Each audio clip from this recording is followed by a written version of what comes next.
Episode 19, karakter is alles. Die wysheid van Spreuke hoofstuk 19. Het jy al ooit iemand ontmoet wat baie geld gehad het, maar geen vriende nie? Of iemand wat almal wou beïndruk, maar niemand kon vertrou nie? Of dalk iemand wat altyd reg wou wees, maar nooit geleer het nie?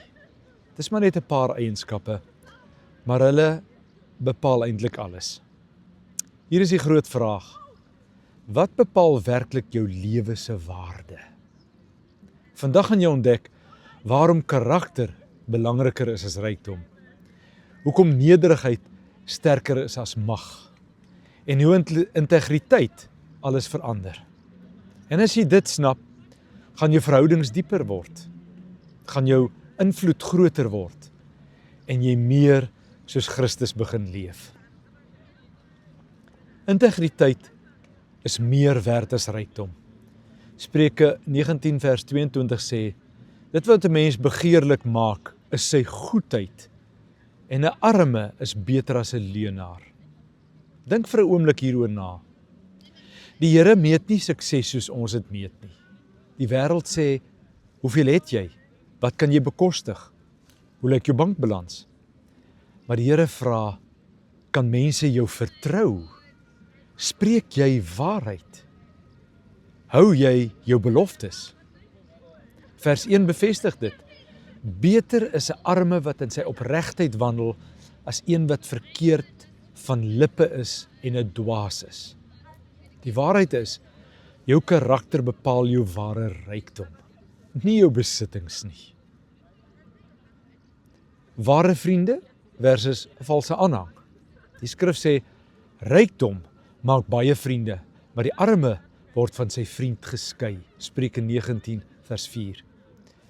Hierdie is nie 'n waarskuwing nie, dis 'n seën. Hoeveel mense in jou lewe is daar omdat jy suksesvol is? Jy iets is of iets vir hulle kan doen en dit voordelig is om jou te ken.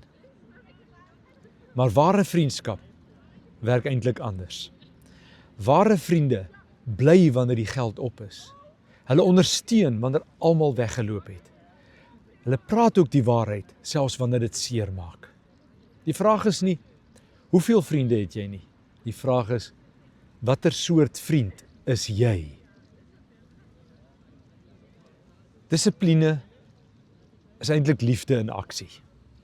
Spreuke leer ons, dissiplineer jou seun terwyl daar hoop is, maar laat jou siel hom nie doodmaak nie. Spreuke 19 vers 18.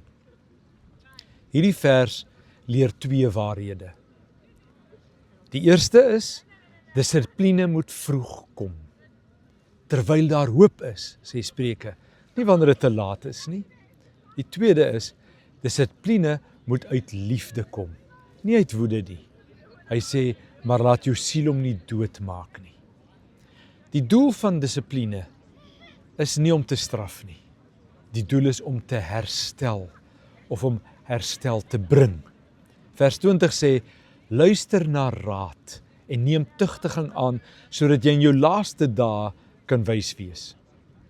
Die vraag is, wanneer die Here jou dissiplineer, sien jy dit as liefde of as straf? Die vrees van die Here bring vrede. Spreuke 19 vers 23 gee hier eintlik 'n wonderlike belofte.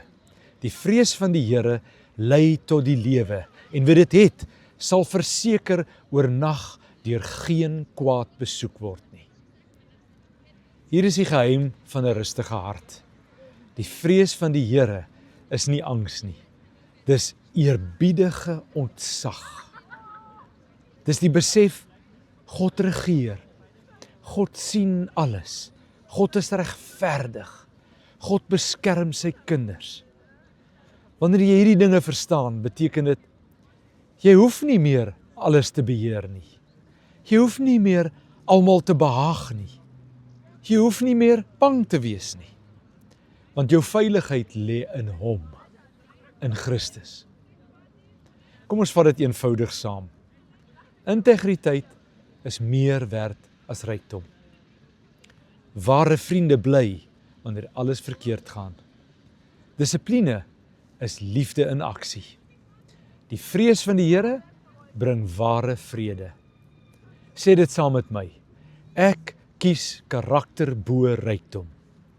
Ek kies karakter bo rykdom.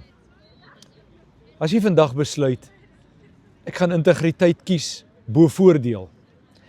Ek gaan 'n ware vriend wees. Ek gaan God se dissipline as liefde sien. Tik dan hieronder by komments. Ek kies karakter. Een keuse kan jou toekoms bepaal. Een karakterbesluit kan alles verander. Een oomblik van integriteit kan 'n lewe van seën begin. Die vraag is nie, het jy talent nie? Die vraag is ook nie, het jy geleenthede nie? Die vraag is, watter soort karakter bou jy? Tot volgende keer. Leef in integriteit, leef in vrede. Ek groet hier uit die Universiteitsstad Heidelberg uit Duitsland.